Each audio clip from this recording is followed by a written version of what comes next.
Today I'm going to be talking about burning out in the physical therapy profession.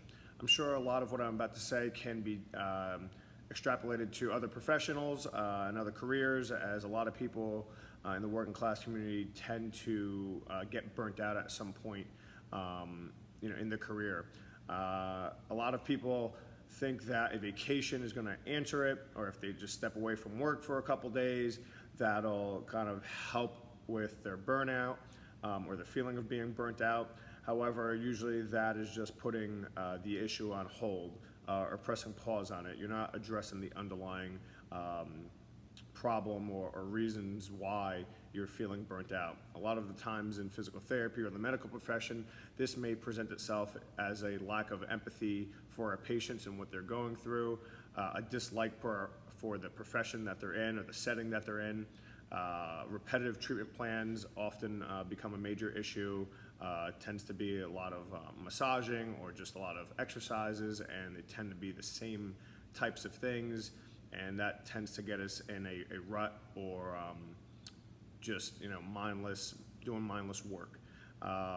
Failure to progress as a professional, whether that's taking on students or our own advancement in taking continuing education courses, and good continuing education courses, and that's something that will probably be another post or something we talk about, as a lot of continuing education courses that are out there just kind of lack some quality and don't give professionals or therapists a true basis to go off of and continue to work towards a systematic thought process when treating their patients.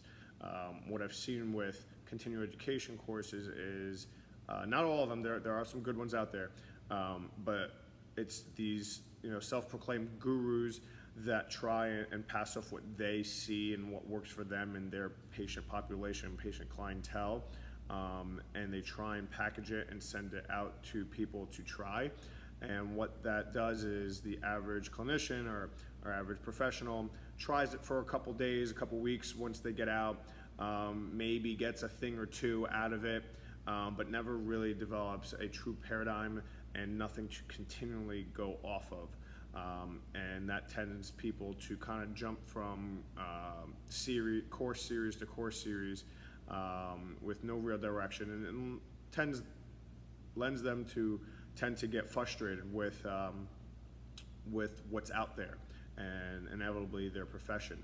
A lot of times why we burn out, we're just doing the same thing. We go to work 9 to 5 or whatever your schedule is, and you're doing the same thing, you're seeing the same people, instead of trying to advance yourself professionally. Once you're out a year or two, things probably tend to get a little boring or a little repetitive.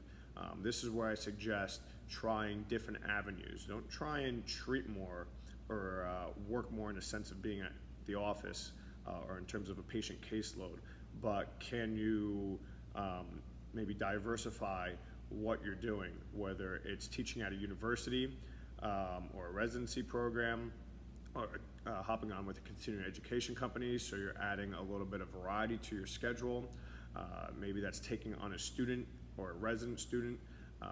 I personally take students almost all year round, as to me that is fun. I'm getting a new student for a period of 8 to 12 weeks where it's a different dynamic, different questions are asked, and it kind of keeps me on my toes. I need to know what I'm talking about when I'm doing and stay relevant, because these students are coming and asking me my opinion or how I would do things, and I don't want to let them down, so I sit and research certain things so I can better give a better experience for my students and my patients as well.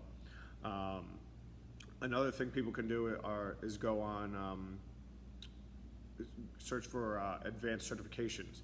A lot of times advanced certifications or some type of residency or fellowship requires many months or a year or two to finish or to complete.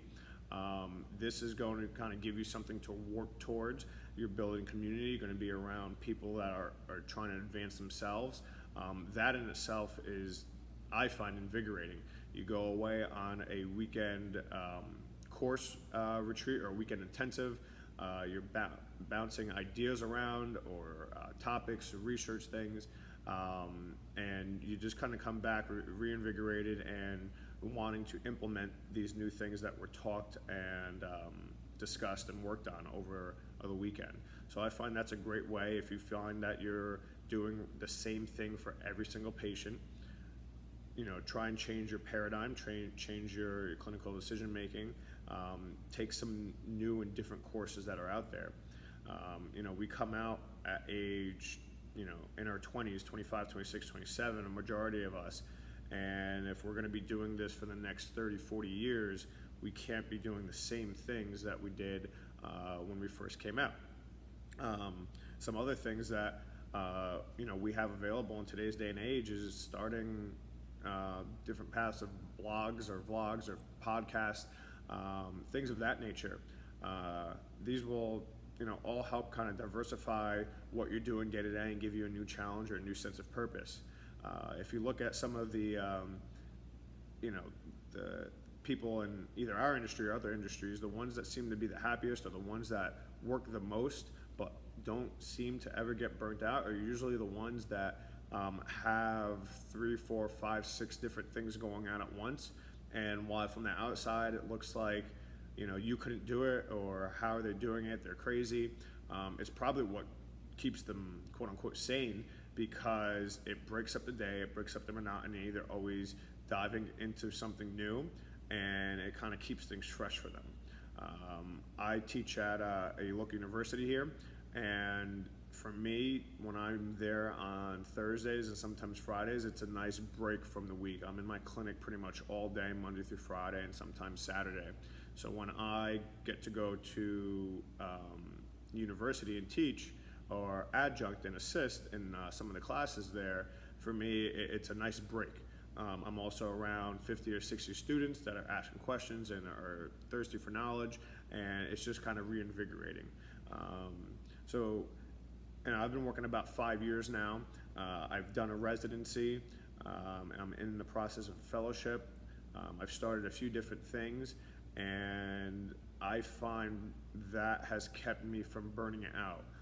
I just constantly look for new things to work on and build off of, and so far it's helped, and it's fun. So if you're feeling some of these things I talked about earlier, definitely take a step back, think of what some of your other passions are, or some things that you may want to try and do within your career or profession, or maybe it's something different than physical therapy, but something to advance yourself. Write it down, try creating a plan, and then go for it.